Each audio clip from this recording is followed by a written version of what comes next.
اور مسلمانوں یاد رکھ لو، اگر تمہارا یہاں پر رسول پاک کی عزت سلامت نہیں ہے تو پھر تمہارا جینا بھی کسی کام کا نہیں۔ اللہ کے محبوب صلی اللہ علیہ وسلم کے اس مبارک زمانے میں دھیرے دھیرے قرآن کی آیتیں نازل ہوتی رہی، الگ الگ موقعوں پر تھوڑا تھوڑا قرآن جبریل امین علیہ الصلوۃ والتسلیم لے کر بارگاہ رسالت میں آئے۔ ایک زمانہ ایسا تھا پردے کے احکام نازل نہیں ہوئے تھے، عورتیں زمانہ عرب کے اعتبار سے یا اپنی اپنی تہذیب اور شرم و حیا کے اعتبار سے رہتی تھی، کوئی بالکل بے پردہ ہے، کوئی تھوڑی بہت اپنے آپ کو چھپا کر رہتی ہے، اپنے اپنے طور پر رہتے ہیں، کیونکہ اسلام کا ایک مکمل پردے کا حکم نہیں آیا۔ مگر ایک دن وہ آیا کہ صحابہ اکرام علیہم الرضوان موجود ہیں، اللہ کے محبوب صلی اللہ علیہ وسلم پر پردے کی آیت نازل ہوئی،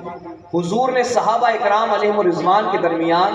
اس آیت کی تلاوت فرما دی کہ اب اللہ کا حکم آ گیا ہے کہ مسلمان مردوں کو بھی حکم کر دیں کہ اپنی نگاہیں نیچی رکھیں، مسلمان عورتوں کو بھی حکم دے دیں کہ وہ بھی اپنی نگاہیں نیچی رکھیں، شرمگاہوں کی حفاظت کی جائے اور گریبان پر دوپٹے ڈالی رہیں۔ یہاں ضمناً ایک بات ضرور عرض کروں گا، معاذ اللہ حالات اتنے نابگفتہ حال ہو گئے کہ اسلام کی اس قانون تک پر لوگ چوں چرا کرنے لگے، بلکہ یہ تک بتایا جانے لگا کہ اسلام سے پردے کا کوئی تعلق نہیں، حجاب یہ اسلام کا کوئی حصہ نہیں، یہ کوئی آفاقی نظام یا اللہ کا حکم نہیں ہے۔ اللہ، بلکہ یہاں تک لوگوں نے بک دیا، اخبارات اور دیگر چیزیں جن کی شاہد ہیں کہ قرآن میں پردے کا کوئی حکم ہی نہیں، کوئی ذکر ہی نہیں ہے معذرت۔ حالانکہ اللہ کے محبوب صلی اللہ تعالیٰ علیہ وسلم نے اس آیت کریمہ کی تلاوت کی، باقاعدہ حکم نازل ہوا کہ عورتیں اپنے گریبانوں پر دوپٹے ڈالی رہیں۔ اگر ایک پریکٹیکلی ہم امیجن کریں، تصور کریں، تو یہاں سے لے کر نیچے تک کا لباس تو پہنا ہی جاتا، گریبان پر دوپٹہ ڈالنا اگر اس کا تصور کریں تو کہیں نہ کہیں یہی ہے کہ یہاں سے ڈھکتی ہوئی چیز یہاں تک آ جائے، اور یہی نہ ٹکڑا خاص کر کے حجاب کو درشاتا ہے۔ ارے شلوار کرتی کسی خاتون نے پہنی ہوئی، مگر اس کے ساتھ اس نے ردا اسکارف اگر گلے پر لگا لیا تو اسے ہی دنیا کیا کہے گی؟ حجاب۔ اس میں ہوا کیا؟ وہی گریبان پر دوپٹے آ گئے، سینہ لے کر چہرے سے لے کر نیچے تک ڈھک گئے۔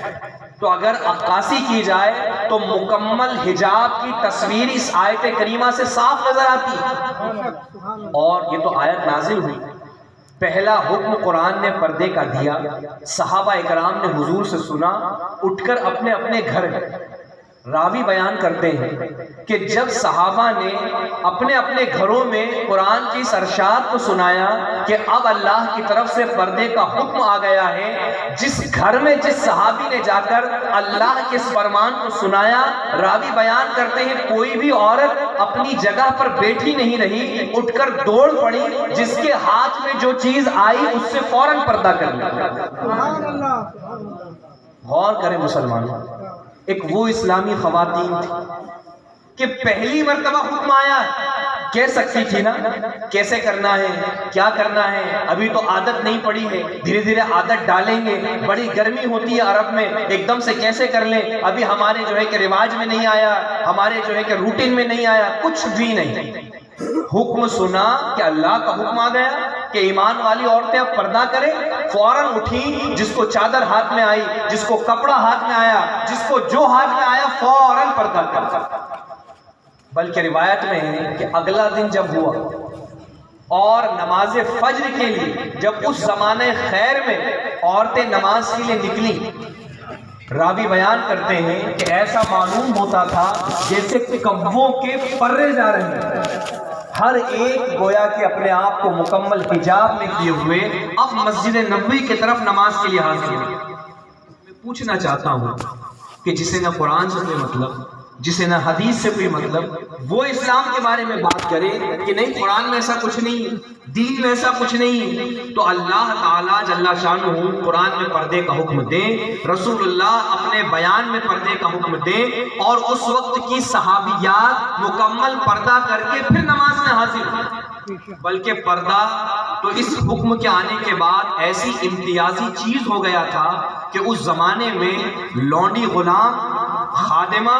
اور گھریلو عورتوں میں ایک امتیازی چیز پردہ ہوتی تھی۔ امہات المومنین میں سے ایک سے اللہ کے محبوب صلی اللہ تعالیٰ علیہ وسلم نے نکاح کیا۔ لوگوں کو شبہ ہوا کہ انہیں حضور نے نکاح کر کے اپنے رحم میں داخل فرما لیا یا باندی کے طور پر رکھا ہے، تو انہوں نے آپس میں فیصلہ کیا کہ اگر یہ پردے میں رکھی جائیں گی تو پھر پتہ چل جائے گا کہ اللہ کے محبوب صلی اللہ علیہ وسلم نے نکاح فرما لیا۔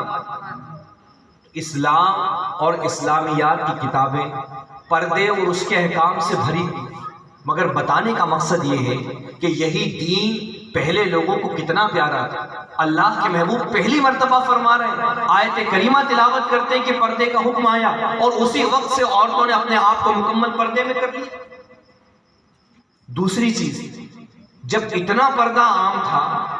عورتیں اپنے آپ کو مکمل چھپا کر رکھتی تھیں، مگر اس زمانے میں اللہ کے محبوب نے کیا فرمایا؟